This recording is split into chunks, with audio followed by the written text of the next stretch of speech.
Ano? Lalaki po.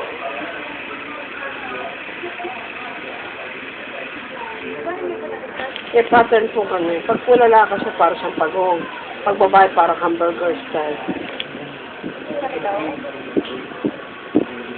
Eh, siya may silip-silip na may exception yun. Pagka, malayo. Ano po yun? Plastic po yun? Lalaki talaga. Siyempre, machine lang yan. So, kapag po lalaki, nasa 90% tayo. Kapag babae, nasa 80%. Basta, mas ano, ang percentage na ito.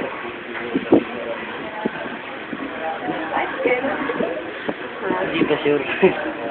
Siyempre, ano lang po, machine lang eh. Dimanda kami ng pasyente. Okay. Machine lang yan eh. No one's perfect. Pero sa kadalasan naman po ano lang. Kasi, kaya naman nasasabi ng babae lalaki, we have the pattern, parang, pag lalaki, parang siyang pagong,